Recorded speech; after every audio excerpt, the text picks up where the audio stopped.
Hey everyone, I know everyone's getting sick of hearing about the fires, but this I just wanted to share. Senior Deputy Captain, been a member for 80 years.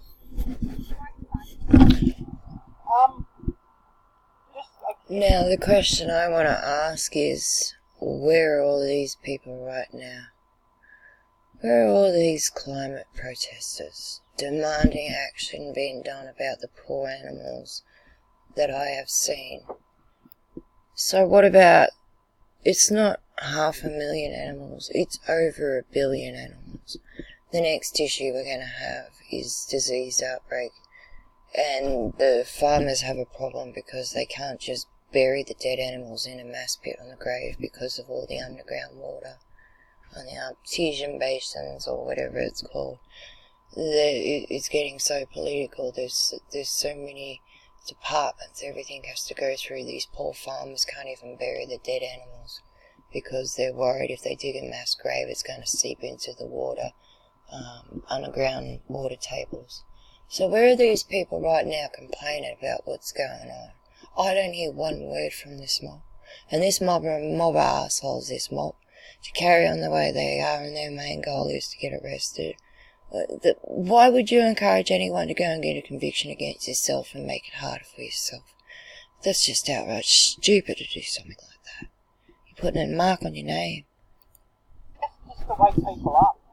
I mean, I've been an activist now for 10 years and been in the Rural Fire Service for 18 years, so this is like a full circle. This year there was 75,000 members of either Rural Fire Service, I think it was, or SES, both, have been totally, see ya, there's the door, don't come back. And I was an inactive member, so I'm showing the door now too. Happening for me now. And we're just seeing in the Rural Fire Service, we're seeing things you haven't seen before. I missed that one. I was going to pause it on the rise against the corruption. So that's fire behaviour, doing things that it's not supposed to be doing.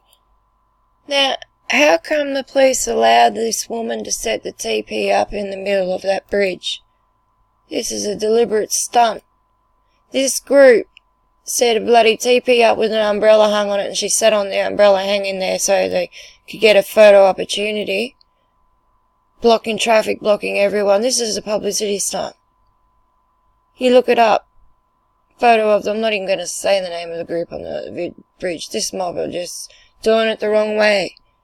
If you want to protest like they did in the 60s and 70s, do it properly. But don't be mean about it. Don't be rude about it, The way the PM was spoken to the other day was disgraceful. I know people are upset, but still, it's not his fault. This goes back decades. It's not his fault, mate. Don't pick on him. A fire that no one thought was possible. We've always seen big fires, but not so many. We haven't seen 2.7 million hectares burnt. This is just New South Wales alone. All up at the moment, it's over 11.3 billion hectares.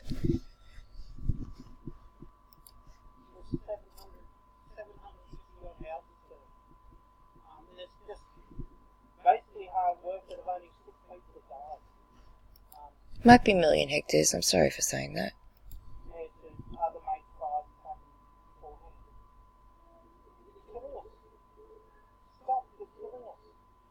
Through your inaction, through your corrupt behaviour, through your taking money from under the table, you're killing us. You're killing Australia on so many levels.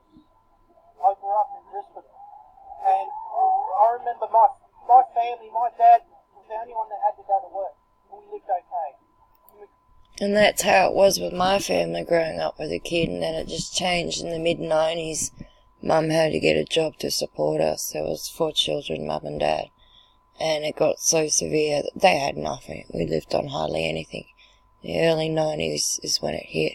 And it goes back to Paul Keating. He was the one that signed all these agreements, Paul Keating and Bob Hawke.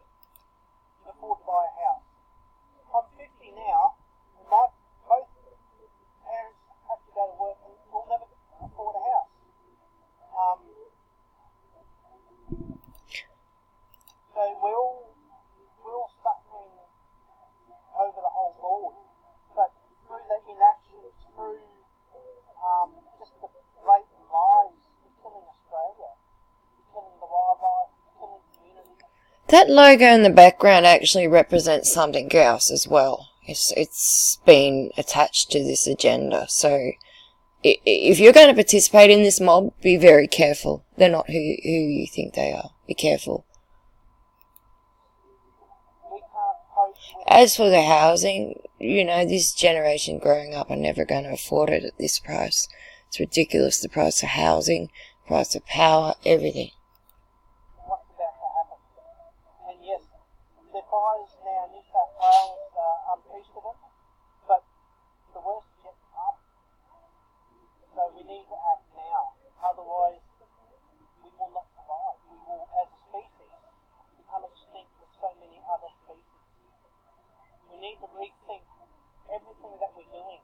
I mean, in New South Wales, what isn't being burnt in state forests, they're logging. Without nature, we can't survive. Without clean air, we can't survive. And people in Sydney now are starting to realise without clean air, your life it's hard to live.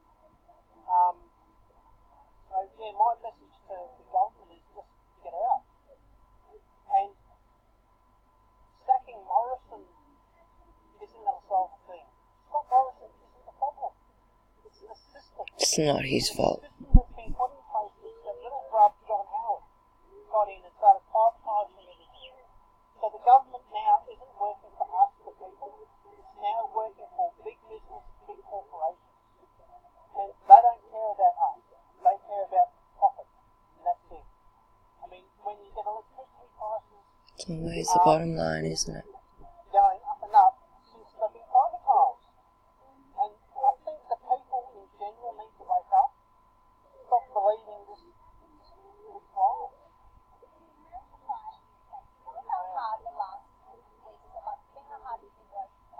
Now, this was a couple of months ago, right? This isn't recent. This is a couple of months ago. These fires have been going on since February 2019 all over Australia.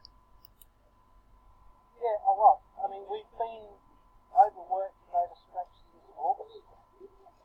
And we're seeing, again, August. You hear that? August. seeing fire behaviour we're not used to seeing. I mean, usually we've got a plan. Putting the back burn here, do that, do this. Now it's more reactionary. So it's first priority is saving lives, getting people out, and educating people, and then saving houses. And yeah, it's just horrific. Hey, you can always rebuild. I know it's very hard for everyone in these fires. Just remember you're alive. That's all that matters. You know, it's a shame about the animals that some of them can't make it, but I know it's really hard for a lot of people. Just be grateful you got out. A lot of people don't.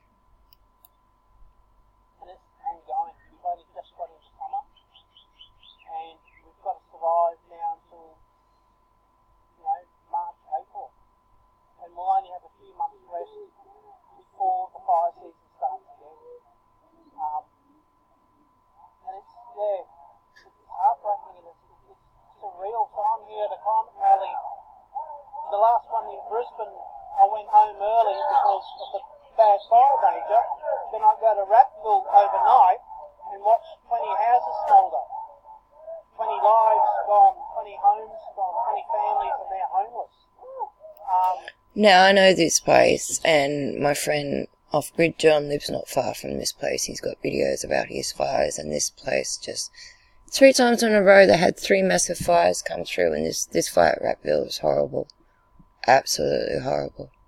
It's devastating. And as the Aboriginal people say, it shouldn't be happening. They should be doing coal burn on the land, staying with the land as you light the fire. Don't walk away from the fire. Burn it all off slow. And the government just needs to wake up. Thanks for listening. Bye.